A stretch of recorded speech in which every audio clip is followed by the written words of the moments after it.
সকাল সকাল রেডি হয়ে বেরিয়ে পড়লাম নতুন কিছুর উদ্দেশ্যে। কোথায় গেলাম জানতে গেলে কিন্তু তোমাদের পুরো ভিডিওটা দেখতে হবে। প্রায় অনেক দিনেই বাক্স প্যাঁটরা গুছিয়ে নিলাম। সকাল থেকে মনটা খুব ভালো ছিল, কারণ বাপের বাড়ি যাবো বলে কথা। এই যে ভিডিওটা দেখছো, এটা পরের দিন সকালবেলা, মানে আমার বাপের বাড়িতে আসার পরের দিন সকালবেলায়। সকালবেলা ঘুম থেকে উঠে একটা খুব সুন্দর রবীন্দ্রসঙ্গীত নিয়ে ছেলেকে শোনাচ্ছিলাম। তো খুব ভালো লাগছিল, কারণ আমার রবীন্দ্রসঙ্গীত ভীষণ ভালো লাগে। আর বাপের বাড়িতে এসে তো সবারই মনটা একদম ভরে যায়, চারিদিকে মনটা ফুরফুরে থাকে। তারপরে ছিল একটা মহা গুরুত্বপূর্ণ কাজ, সেটা হচ্ছে গিয়ে মন্দিরটাতে যাওয়া, গিয়ে মায়ের পুজো দেওয়া। কিন্তু এবার আমার মায়ের পুজো দিতে আমি আর পারিনি।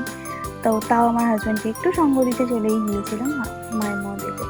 তো গিয়ে দেখলাম পুরোহিত মশাই অলরেডি পুজো স্টার্ট করে দিয়েছে।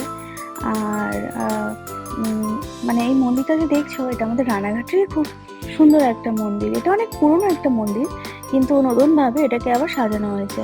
মানে বলতে পারো মন্দিরটাই পুরোপুরি নতুন করে করা হয়েছে, কিন্তু এই কালীমা আগেও ছিল। আমি ঠিক বলতে পারবো না এটা দক্ষিণা কালী হবে হয়তো। খুব একটা জানি না, আমার বিষয়ে নলেজ নেই। তো এটা হচ্ছে কি আমার হাজবেন্ডের নতুন একটা গাড়ি, যেটা দুদিন আগেই কিনেছে। তো সেটা পুজো করাতেই চলে গিয়েছিলাম সেখানে। তো ভগবানের কাছে একটা জিনিসই প্রার্থনা করে মনটা যেন একটু শান্ত করে। এই দুদিন পর পর শুধু গাড়ি চেঞ্জ করার এই নিয়ে আমি তো ভীষণ রেগে যাই। আসলে গাড়ির এর আগের যে গাড়িটা ওর ছিল সেটাতে অনেক প্রবলেম করছিল। তো সেই কারণে গাড়িটাকে চেঞ্জ করতে হলো বাধ্যতামূলক। তো এবারের পুজোটা আমি আর দিতে পারিনি, তো ও একা একাই দিয়েছিল। আর আমি ওখানে এমনি জাস্ট ওর সাথে প্রেজেন্ট ছিলাম।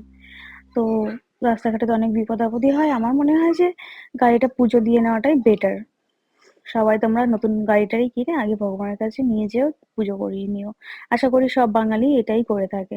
তো আমরা তো অন্যথা করি কেন? তো চলে গিয়েছিলাম এই কারণে। আরো দু একটা রিজন এই বাড়িতে আসা।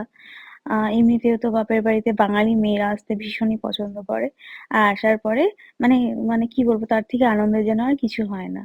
অনেকদিন আগে থেকে যাবার প্রিপারেশন ছিল, মানে যাবো ভাবছিলাম, কিন্তু যাওয়া হয়নি যেহেতু আমার শাশুড়ি মায়ের পায়ের অপারেশন হয়েছিল। তাই বলতে পারো প্রায় ৩ মাস পরেই আবার এই বাড়িতে আসলাম।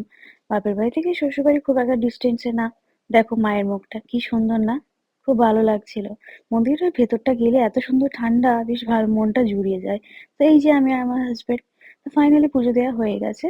এই লাল কাপড়টা বাঁধলে জানি না কেন বাঙালিদের মনে একটা অদ্ভুত একটা ধারণা যে আমাদের হয়তো সবসময় মা কালী প্রোটেক্ট করবে, মা সবসময় আমাদের সাথে থাকবে, সমস্ত বিপদ আপদ থেকে রক্ষা করবে। কি বলো তোমরা, তোমাদেরও কি এমন হয়? অবশ্যই তাহলে একটু কমেন্ট করে জানিও। তারপরে এই যে আমার একটা দাদা চলে এসেছিল, মানে আমার হাজবেন্ডের বন্ধু।